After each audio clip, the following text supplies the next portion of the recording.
Hi everybody, welcome to the Cozy Cardigans podcast. My name is Mel. I'm very sweaty and I'm also the owner and dyer of Big Little Yarn Co., which is the indie dyed yarn shop. And welcome to my mid-month wrap-up or mid-month check-in, I guess you could say. I'm very sweaty, so excuse my glistening dewy look. It's not on purpose, but maybe you could pretend that it is. But yeah, welcome. I feel like I don't have a ton of stuff to talk about. I've been really busy. For those of you who checked in last video for my end of June wrap up, you know that I was a bit behind on shipping, but now I'm all caught up. Hooray.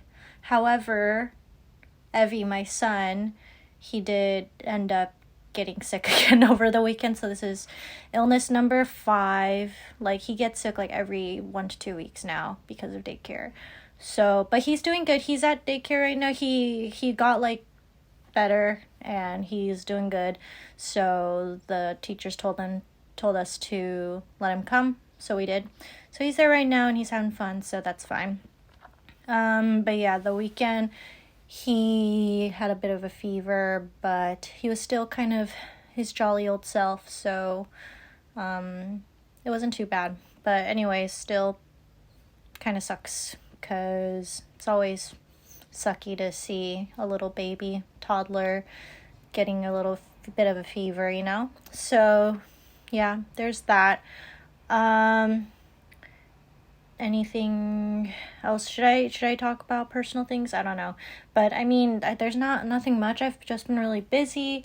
This weekend was really fun. We went to Osaka, got some art supplies, so I'll show you those like in the acquisition section, which will be fun. And we also went to Kobe, got Evie some new books. He is obsessed with trains. He loves, for those of you who have been or live in Japan, there is the major train system here is called the JR, Japan Railway System. He loves that. He loves bullet trains, so we got him a couple books. So that was great. And yeah, so now we're back at work. I'm currently creating samples for my spooky summer collection. I'm still waiting on some yarn to come in from a supplier, so I'm just trying to kind of get things moving, trying to get stuff dyed up as much as I can before all that yarn comes in. And thank you also, by the way, so much for shopping the Ghibli pre-order. As of today, it's still open for 2 hours, but by the time you see this, it'll have been closed.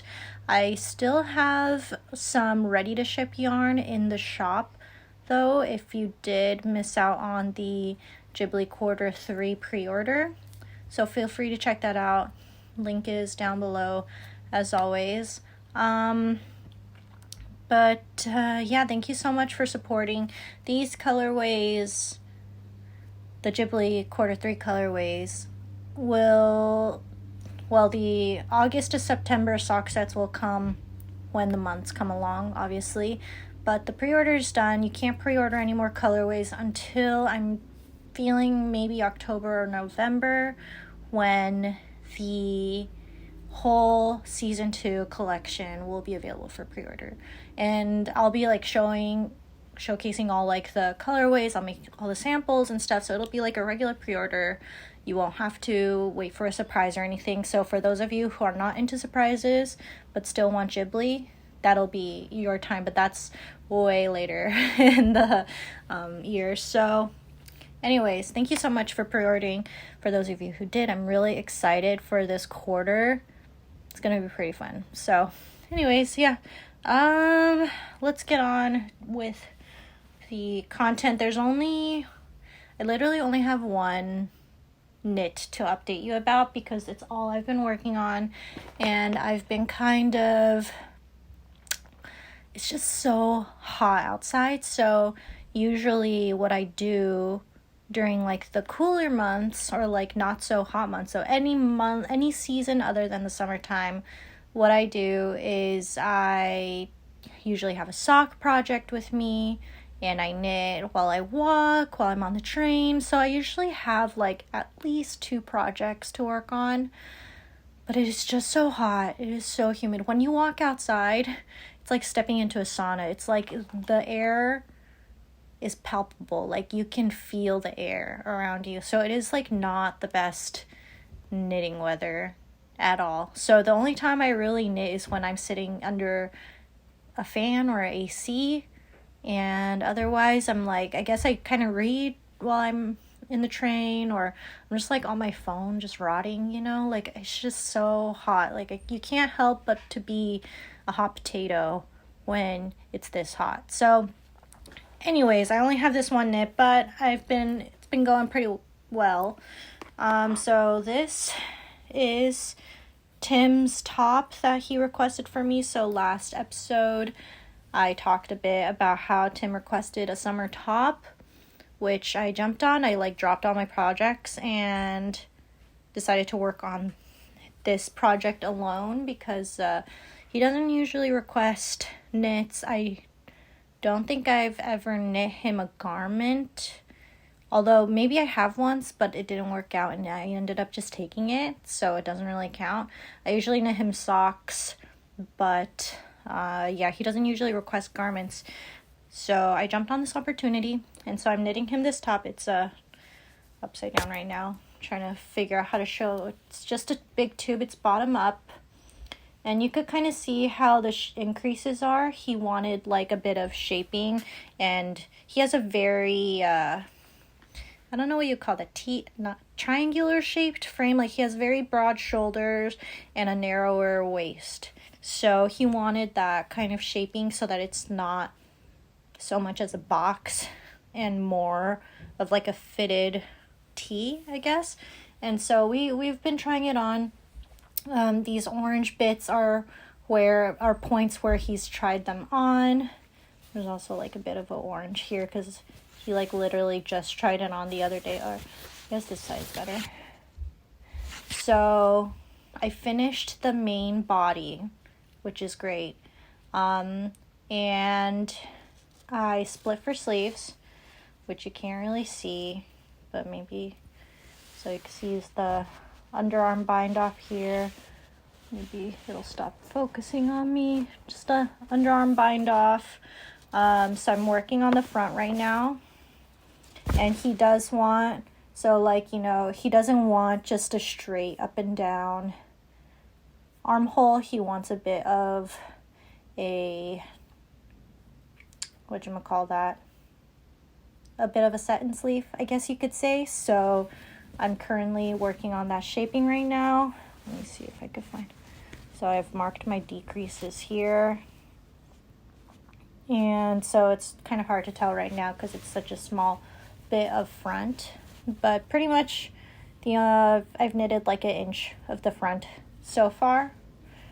And yeah, it's going well. I've been making sure to like have him try it on really frequently, as you can see, because he's very specific with the fit, and I want to make sure that everything's good before it's all done, you know.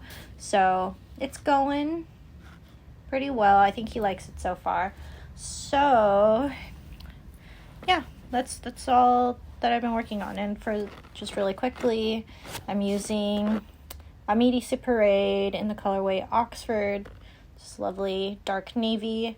Tim has really sensitive skin, and some of you have been messaging me about this, but Tim has really sensitive skin, and I usually use like baby yarn for him because he just cannot, yeah, like he gets very itchy very quickly, and also he has like, if his skin gets bothered, you know, gets kind of rashy. So his skin is very sensitive, so this yarn, he says, according to him, for a very sensitive skinned person, is like borderline okay. Like if any itchier, and it would be too itchy for him. So it's quite soft, actually. As a person who can wear like non-superwash on my skin, like I do not have sensitive.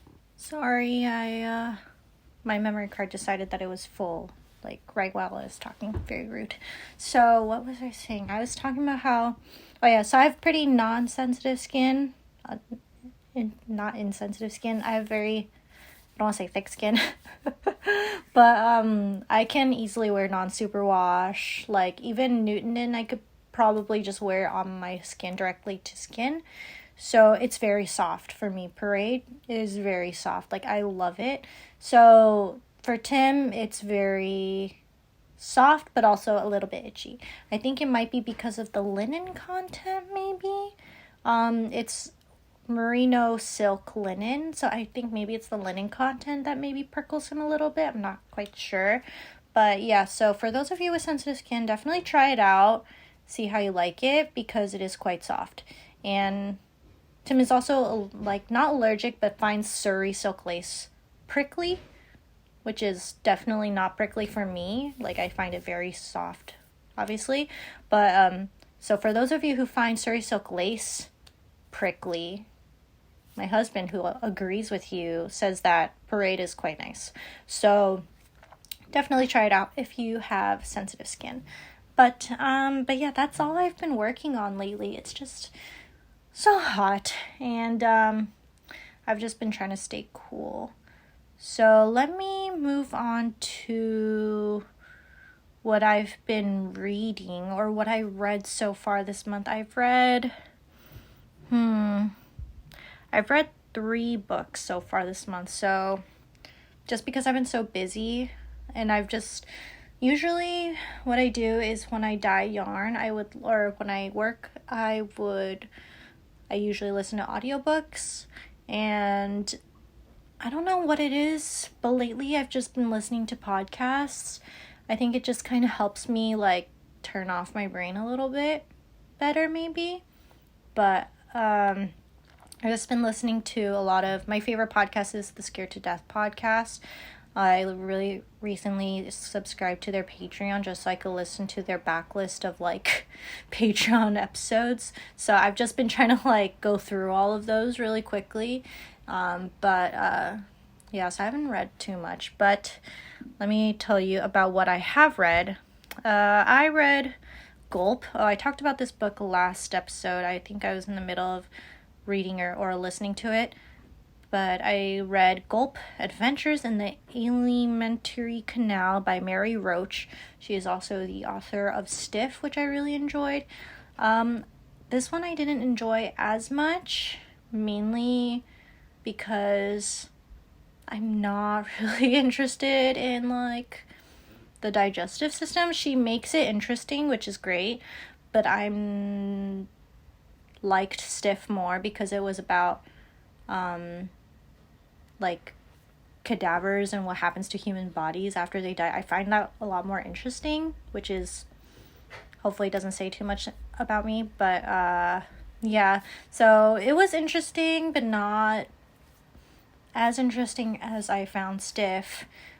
This is about like the digestive system, your mouth, your tongue, like how you taste, how you eat, like the science of eating and like feeling satisfied when you eat, which I find out it's interesting, but for some reason it just didn't really catch my attention like Stiff did, so I gave it a 3.25. And then after that, I listened to on audiobook How to Become the Dark Lord and Die Trying by Django Wexler, and I gave it 2.75. I just thought the title was really funny. How to Become the Dark Lord and Die Trying. So it's about the main character. She just kind of like wakes up in this magical fantasy land. She's like from our world, but for some reason she just like wakes up in this fantasy land, and she is told that she has to become the hero of the story. And so she's like, okay. And so she trains to become the hero, and then she dies. Like she gets killed off in this fantasy land, but then she wakes up again back to the starting position, like where she started off in that fantasy. So she kind of like has this time loop going on. And so she's gone through this loop like hundreds of times. For some reason, she cannot defeat the Dark Lord. And so one loop, she decides, whatever, I'm going to become the Dark Lord. And that's like the start of the book. which I find really interesting. It's very anime to me. Like, for those of you who watch a lot of anime or manga, it's a very isekai, like, chosen one decides to just do whatever they want because they're kind of OP and they know everything about the world, and, you know, they got all these insider knowledge because they come from another world, like our world, but then they're in this fantasy world. So they have like all this knowledge stored up in their heads from like their previous life or whatever, you know. It's a very anime type of plot, which I found interesting because it was in like a book form. But I can tell I hate it when of course I don't mind when a male author writes a female character. Of course, it's happened. Like, I've read stories where it's been very fun to read in that point of view, and like, you know, sometimes authors write in other people's points of views, and that's totally fine. But what I hate is when I can totally tell that the author is a man writing in the POV of a female character, you know what I mean? Really grinds my gears, I guess. Like, I can, like, her thought process is very not male-centric, but, like, what I feel like a man thinks a woman is thinking is what she thought, if you know what I mean. Like, she didn't feel like a female character to me. She just felt like a man wrote a female character, which was unfortunate, because that just kind of like took me out of the story. Each time she kind of had those moments, I was just like, ugh. So unfortunate. And it was just like a fun time. It would have been a fun time if it weren't for that. I feel like, yeah, and it just wasn't anything new. And maybe, like, it's a series, and this is only the first book, so maybe, like, in the future it will get better, because maybe it's just, like, the first book kind of deal, but it was just kind of typical because I haven't watched many recently, but I have watched many anime and have read many manga with this type of plot where character from our world is plopped into a fantasy world, or like this character has like multiple lifetimes and they like get better and better and better at living life, and they're just so smart because they, you know, that kind of plot has been done so many times in anime, at least, that I kind of already knew exactly what was going to happen in this book. So it was a fun time if you just want like a whatever thing to listen to. I mean, sure, you can read it, but I feel like, you know, your time might be better spent elsewhere. So, not the best. How to Become the Dark Lord and Die Trying. Sorry, I gave it a 2.75, but I feel like now that I'm talking about it so much, I feel like I'm going to give it a 2.5. Sorry. And then after that, I read The Library of the Unwritten by A.J. Hackwith. And this one's interesting because it is about a library in hell where all the unwritten stories reside. So like when an author is writing a novel and they don't finish it, it goes to that library in hell. And then if you're not careful, those characters kind of spring into life and try to find the author to make them finish that story. And so it was really interesting, and you follow the librarian, I believe her name's Claire maybe, and you follow her, and she is kind of tasked with taking care of the library and its residents, and she is kind of put into the situation where a character has escaped and is in, I think, Seattle or something, and she has to go find him, and you kind of just follow the story from there. And I really liked it. It was just enjoyable. I didn't find it like amazing. Like, it wasn't a 4 stars for me, but it was definitely like a 3.75 to 4 stars, like in the middle, like maybe like 3.85 maybe if I was being really picky. But it was just really interesting. I found the plot a little bit kind of predictable. I was able to, there's like a little twist at the end. I was able to kind of figure it out before then. So it wasn't like a mind-blowing twist for me, but it might be for some people.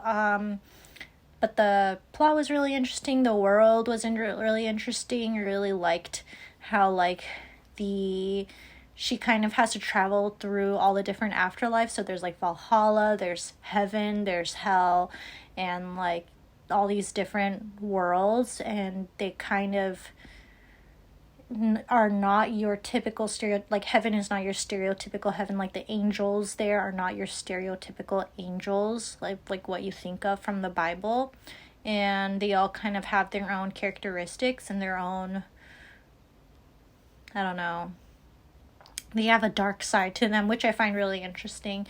And so like, and you know, the demons in hell like sometimes are helpful, and so, you know, I like how when stories kind of like turn those stereotypes on its head. So I found it really interesting. I gave it a 3.75, but I'd say it's like a 3.85, closer to a 4 than a 3.75.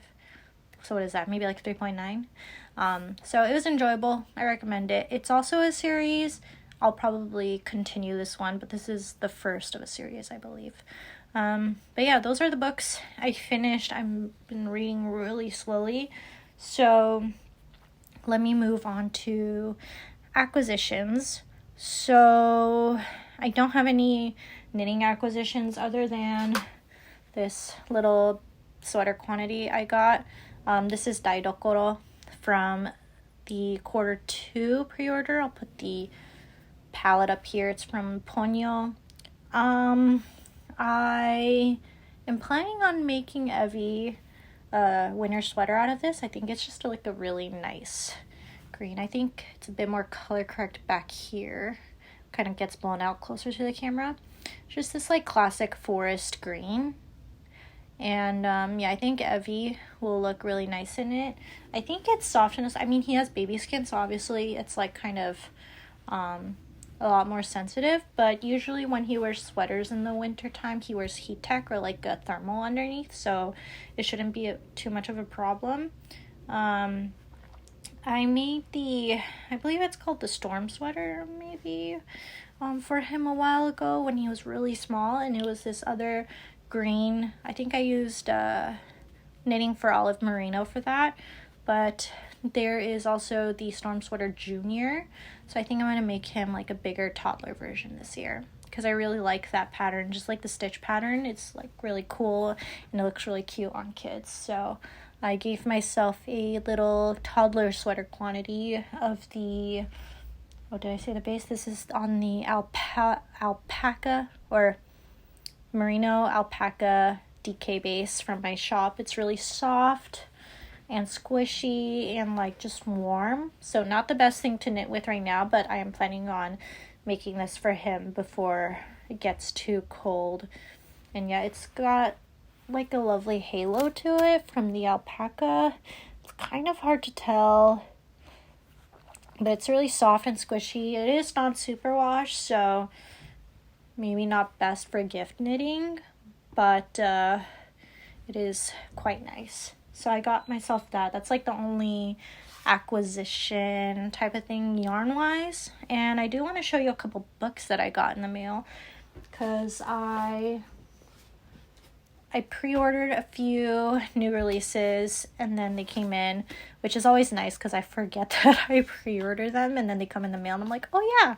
So I got a couple pre-orders in the mail, and I also got myself some horror novels, because a lot of booktubers recently have been knitting horror books for like a Summerween, and also I'm trying to get into the mood of spooky summer because that's my next update. So anyways, this is one of my pre-orders. I got Parade by Rachel Cusk. It's this really nice cover. I don't remember what any of this is about, so I'm just going to show you that I got this. I don't really remember what this one's about. I think this is a collection of short stories, maybe? Yeah, it's a loose carousel of lives. surges past the limits of identity, character, and plot to tell a true story about art, family, morality, gender, and how we compose ourselves. So, always love a short story collection. And then also, I got the new Julia Armfield, excuse me, Private Rites. She is the author of, Our Wives Under the Sea. Yeah, I think that's what it's called. I really enjoyed that book, so I immediately pre-ordered this, and it finally came in. This is about like a not post-apocalyptic, because I don't think it's an apocalypse, like a slow apocalypse. Like the earth is flooded, it's been raining for like weeks, and people have been slowly reverting back to like pagan rituals or something like that. I'm not really sure, but it sounds really interesting, and I'm always down for like a eco-apocalypse, you know, like when there's a ecological apocalypse. I forget what the word is, but yeah, sounds really interesting. I read a few pages of it and it sounds really good. And then I got a couple horror novels. So the covers are kind of scary, so if you get scared easily, maybe don't look, but I mean, it's just a book cover. The first one is called The Haar by David Sodergren. Sodergren. And this is about a Scottish fishing village, and the main character, she is lived there, raised there, wants to die there, but a real estate developer has been hounding her to sell her property so that they could build, like, I don't even know what to say. It just says in the name of I think they want to build like a golf course or something like that. And so to add to like the mystery of it all, this creature starts popping up and doing some scary stuff, I guess. And so it's about like home and belonging, and yeah, it sounds really interesting. And I love a good horror novel that has like undertones of like deeper meanings in addition to the horror. So The Haar, I really want to read that one next. And then I also bought Diavola. I love this cover. It's so cool. I don't really remember what this one's about either. Yeah, I honestly don't remember what this one's about, and the summary is quite long, so I don't want to read it in front of you just to spew it out back at you, so you can look it up. But I mostly got it because I love the cover. It looks really creepy and really scary, and I'm into that. So those are my book acquisitions. Last thing are some art acquisitions. So I like to draw and paint. I feel like I don't really talk about it on here, because I don't really show my art. It's very personal to me.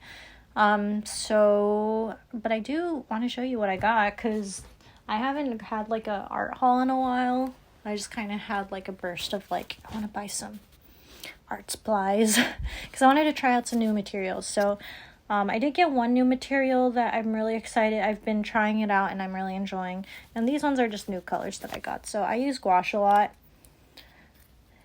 And so I got these 3 colors. Very fun color combo. Just for reference, this is olive. Got it in olive. And light red bright. It's kind of blown out here, sorry. Try not to let it keeps just going towards me, but that one. And then this is smalt blue.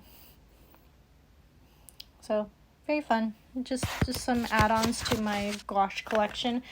But then I'm really excited about this one. There's this thing.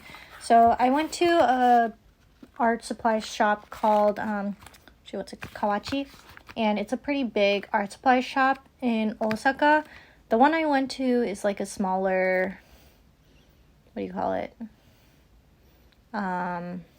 Shoot, it's not like the main store. It's like a side store. What do you call it? But it's in Osaka Umeda Station, so it's very central. If you are in Osaka ever, I highly recommend you go there.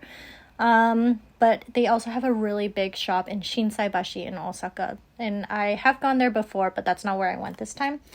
But if you are into art and art supplies, I highly recommend going there. They have a lot of just Japanese brands, and also they have their own brand art supplies that are actually really good.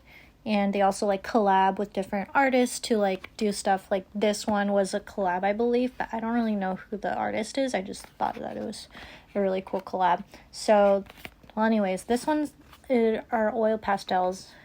And if you buy 10, you get this cute little box. And I wanted a box with it, so I got 10. But it's called Big Oil Pastel Baby. Cute little box. And so let me show you the inside.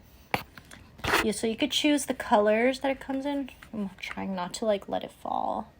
So you could choose the colors, 10 colors, and then you get this little, not a gift box, but like a storage box along with it, which is really nice. They draw really smoothly. Their texture is really nice. And they're just big, chunky oil pastels. And yeah, I got that. And then I also needed a new sketchbook because I used up all my other ones. So I won't show you what's in it because, again, private. But this is Kawachi, like their own brand sketchbooks. And I don't know if you could see the texture. No, it just looks white. But it has this really nice texture and thickness to it. I don't know if you could hear that. Maybe you could hear how thick the paper is, but it's really nice sketchbook paper and very affordable. So, and they also have like different sizes. So if you're in Japan and like just want to get art supplies as souvenirs or something, I highly recommend going there. They also have like Japanese inks and paint brushes and like calligraphy brushes and things like that. So that's always fun. Kawachi in Osaka, I highly recommend. And yeah, that's about it. Yeah, that's it. I don't think this episode has been too long. Hopefully it's just been like about 30 minutes. But thank you so much for watching. I will update you more about the spooky summer update next episode, I believe, because then I probably will have pretty much all the samples ready so I can just show that to you via video. And yeah, thanks so much for watching. I hope it wasn't too boring because there was only one knitting thing, but yeah, I hope you guys are all doing well, staying hydrated, drink some water, and stay cool. Don't get too hot. Unless you're in Australia, then don't get too cold, I guess. And I hope you are all doing well. Please let me know if you have been reading anything interesting because, again, I have not been reading that much, but I'm trying to get back on the horse, you know. I'm trying not to push myself, but also I kind of wanted to read at least like 7 books this month. I read 3 so far, so I'm halfway there, which is good. But yeah, I hope you are all doing well, staying healthy, and I hope you all have a lovely rest of your July. Bye.